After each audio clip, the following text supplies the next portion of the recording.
Bismillahirrahmanirrahim. Assalamualaikum warahmatullahi wabarakatuh.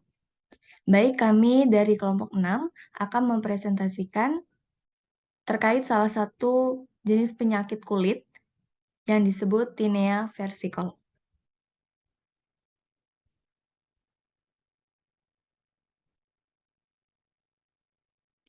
Sebelumnya, perkenalkan anggota kelompok 6, yakni saya sendiri, Putri Amelia Wijayanti dengan NIM 226132330. Selanjutnya, rekan-rekan saya yaitu Tazkia Aulia dengan NIM 226132337, Rosma Fauza Azizah 2261324, Nanda Aulia Fitri 2261380. Nah, saya sendiri akan menjelaskan terkait definisi tinea versicolor dan penyebab dari penyakit ini. Tinea versicolor atau pityriasis versicolor adalah suatu penyakit jamur kulit yang kronik dan asimptomatik, serta ditandai dengan bercak putih sampai coklat yang bersisik. Nah, tinea versicolor berdasarkan topografi atau berdasarkan jenisnya, itu termasuk mikosis superficialis. Nah, apa itu mikosis superficialis? Mikosis superficialis adalah jenis penyakit yang mana disebabkan oleh ragi atau kolonisasi jamur. Nah, dari jenis mikosis superficialis ini, tinea versicolor itu dimasukkan atau dikelompokkan ke dalam golongan bentuk non-dermatofitosis, yang artinya penyakit ini tidak memakan keratin kulit, tapi hanya terjadi di atas permukaan kulit. Nah, ini bentuk penampakan atau contoh dari orang yang mengalami penyakit tinea versicolor ini. Nah, tinea versicolor ini juga kerap kali dikenal dengan istilah panu. Jadi ada bercak putih hingga warna kecoklatan. Adapun penyebab dari penyakit tinea versicolor atau panu ini disebabkan oleh Malassezia furfur.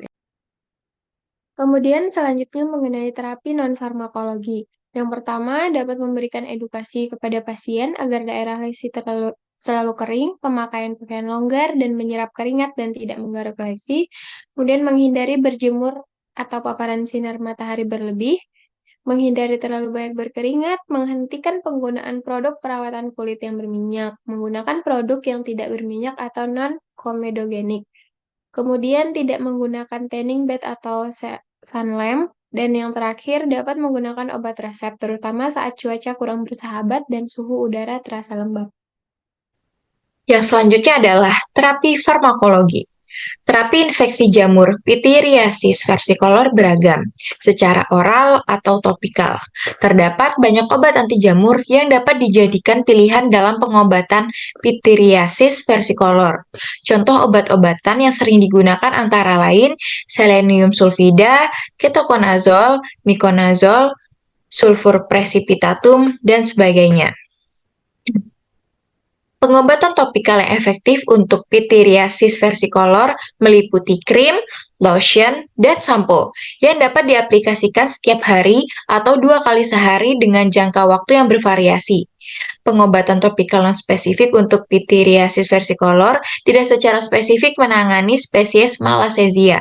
Sebaliknya, obat-obatan ini secara fisik atau kimia mengangkat jaringan yang terinfeksi. Pengobatan non-spesifik yang terbukti efektif dalam mengobati pityriasis versicolor adalah selenium sulfida seperti sediaan lotion, krim, atau sampo, zinc pyrithione, propylen glikol, dan salep Whitfield.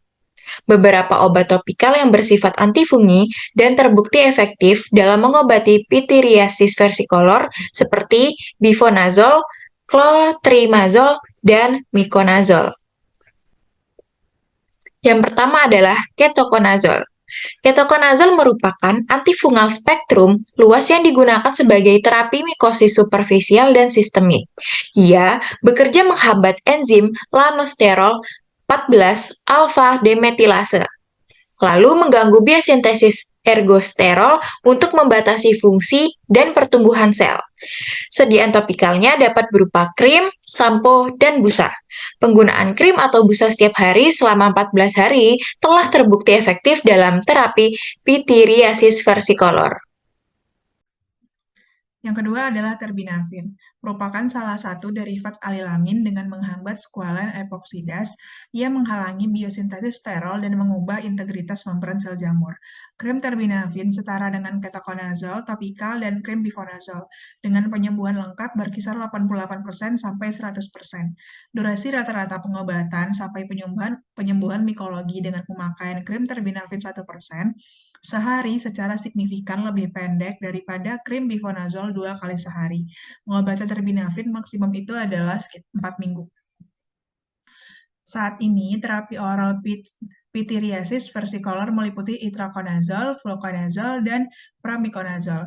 Itraconazole merupakan turunan triazole yang bekerja mengubah fungsi sel jamur melalui penghambatan sintesis ergosterol sitokrom P450.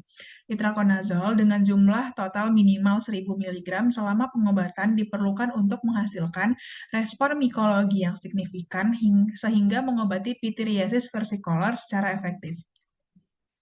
Pengobatan sekali sehari selama 5 hari dengan 200 mg itraconazole menunjukkan efikasi tinggi hingga setelah 1 bulan pengobatan dan direkomendasikan untuk terapi pityriasis versicolor. Regimen standar untuk itraconazole adalah 7 hari pengobatan. Itraconazole dapat diberikan sekali per bulan selama 6 bulan sebagai profilaksis dengan dosis 200 mg 2 kali sehari. Selanjutnya yang ketiga adalah fluconazole. Fluconazole ini adalah anti jamur turunan triazole, bekerja menghambat sintesis ergosterol sitokrom P450 yang serupa dengan itraconazole dan ketoconazole.